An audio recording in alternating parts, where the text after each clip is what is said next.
Part 41 की start में मूरोंग अपने साथियों के साथ 4th फ्लोर पर आ जाता है, जहां उसके सामने भी वो सारी डेड बॉडी आ जाती है।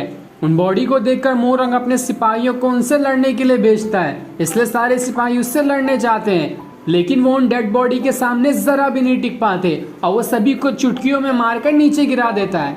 इधर शिकी और बाकी नीचे गिरते हुए एक जगह आ जाते हैं और वो जगह काफी सुंदर होती है क्योंकि वहाँ की दीवारें और जमीन सोने चांदी से बनी थी और यही कोल्ड आयरन टॉम का खजाना है जिसके पीछे सभी लोग पड़े हैं। शीक्यू कहता है यकीन नहीं होता कि हम यहाँ तक पहुँच गए।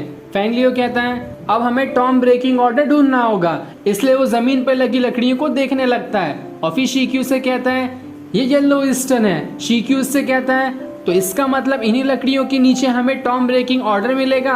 हान कहती है अगर हम एक एक करके इन लकड़ियों को हटाएंगे तो बहुत ही ज्यादा टाइम लग जाएगा।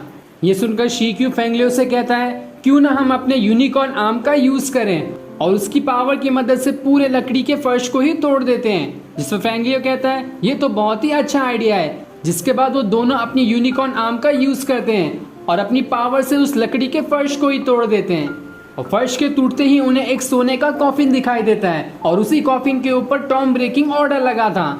जिसके बाद शीक्यू वहां जाकर उस कॉफिन को अपने हाथ में उठा लेता है और उसे लेकर एकदम खुश हो जाता है। लेकिन तभी उस कॉफिन के अंदर से पानी निकलने लगता है और फिर देखते ही देखते चारों तरफ से पानी आने लगता है। फैंगलियो सभी से कहता है हमें यहाँ से जाना होगा, ये सारी जगह जल्दी डूबने वाली है, इसलिए सभी वहाँ से जाने लगते हैं। जिसके बाद शीक्यू और बाकी सभी दीवार के ऊपर चढ़ने लगते हैं और उसके ऊपर चढ़ते हुए वो खाई के ऊपर आने लगते हैं।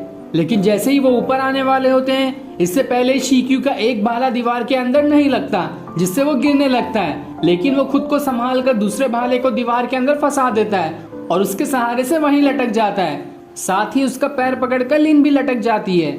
वहीं ऊपर से मूरोंग और बाकी इन्हें ही देख रहे थे। फैंगलियो शीक्यू से कहता है तुम टेंशन मत लो, मैं तुम्हारे पास ही आ रहा हूँ। जिसके बाद फैंगलियो वहां से जल्दी जल्दी ऊपर जाने लगता है और फैंगलियो के साथ भी वही चीज हो जाती है, उसका भाला दीवार के अंदर नहीं लगता और वो भी गिरने लगता है। लेकिन हान फैंगलियो को बचाकर शीक्यू की तरफ कर देती है और खुद अपने पॉइजन नेल की मदद से लटक जाती है।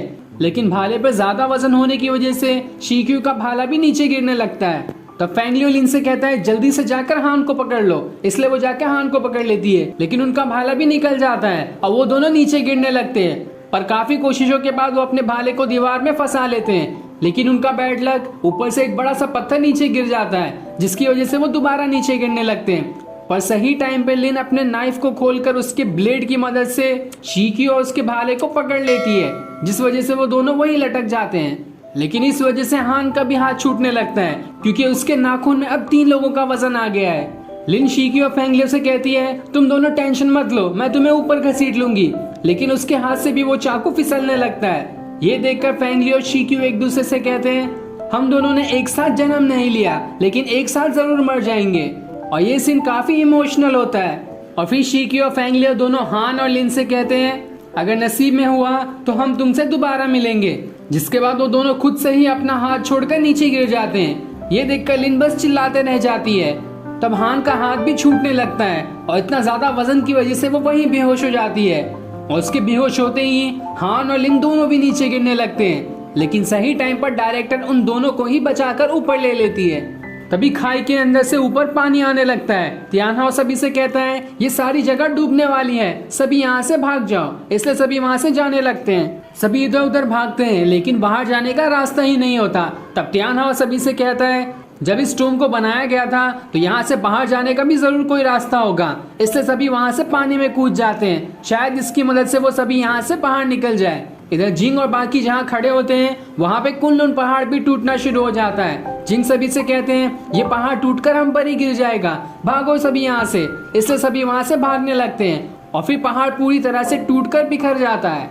अगले सीन में पानी में कई सारे लैंप बह रहे होते हैं जो कि उन मरे हुए लोगों की श्रद्धांजलि के लिए था। लिन और हान भी शीक्यू और फैंगलियो के लिए लैंप जलाकर पानी में बहा देते हैं और उसे बहाते हुए दोनों काफी इमोशनल होते हैं। जिसके बाद दोनों एक दूसरे के गले लगकर बहुत ही ज्यादा रोने लगते हैं और उन्हें रोते हुए दूर से जिंग और बाकी देख रहे होते हैं। वो यूकुन से कहते हैं तुम यहीं रुककर हान और लिन का ख्याल रखो क्योंकि दोनों सुबह से रो रही हैं और उन्होंने कुछ भी नहीं खाया है। और फिर बाकी सभी वहाँ से चले जाते हैं। तभी पानी के ऊपर वो ड्रम आने लगते हैं जिसमें रखकर खाना भेजा जाता था। वो बूढ़ा आदमी कहता है हजारों सालों से इस ड्रम के अंदर खाना रख के कोल्ड आयरन टॉम के अंदर भेजा जाता था, लेकिन अब कभी भी खाना नहीं भेजा जाएगा। ये सुनकर लिन और हान और ज्यादा दुखी हो जाते हैं और फिर वो दोनों वहां से चले जाते हैं। तभी हम ड्रम के अंदर से शीक्यू और फेंगलियो की आवाज सुन पाते हैं, जहाँ शीक्यू फेंगलियो से कहता है इस ड्रम के अंदर जो चिकन है उसका टेस्ट तो लिन के बनाए हुए चिकन से बहुत ही ज्यादा अच्छा है, इसलिए मैं तुम्हें थोड़ा ही दूंगा और ज्यादा मैं खाऊंगा। तभी लिन उस ड्रम को खोल देती है जिसके अंदर से फेंगलियो और शीक्यू मजे से चिकन खा रहे होते हैं और उन्हें ऐसा खाता हुआ देखकर लिन एकदम गुस्सा हो जाती है, जिसके बाद वो गुस्से में वहां से जाने लगती है। तब शीक्यू उसके सामने आके खड़ा हो जाता है और उसे मनाने की कोशिश करता है। लिन उसका कान पकड़कर कहती है हमने सुबह से कुछ खाया नहीं, सुबह से रोए जा रहे थे और तुम दोनों ड्रम के अंदर बैठकर मजे से पार्टी कर रहे थे। वहीं हान भी फेंगलियो को देखकर एकदम खुश हो जाती है और फिर वो उसके गले लग जाती है, जिसके बाद सभी ड्रम पे बहते हुए वहां से आगे बढ़ने लगते हैं और शीक्यू उन दोनों को बता रहा होता है कि वो दोनों आखिर कैसे बचे। वो कहता है पानी की लहरें बहुत ही ज्यादा ऊंची ऊंची थी जिसमें हम दोनों बह रहे थे, वो तो हमारी किस्मत अच्छी थी कि उन लहरों ने हमें इन ड्रम के पास भेज दिया, इसलिए हम दोनों इन ड्रम के अंदर छुपकर बच गए। और फिर वो सभी ऐसी हंसी मजाक करते हुए वहां से बहते हुए दूर चले जाते हैं। और इसी के साथ द लेजेंडरी किंग का सीजन 2 यहीं एंड हो जाता है। सीजन 3 भी मैं जल्दी शुरू कर दूंगा। तब तक के लिए थैंक्स फॉर वॉचिंग।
同年同月生，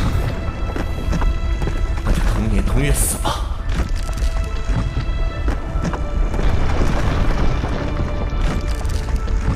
千诺，来生再娶你。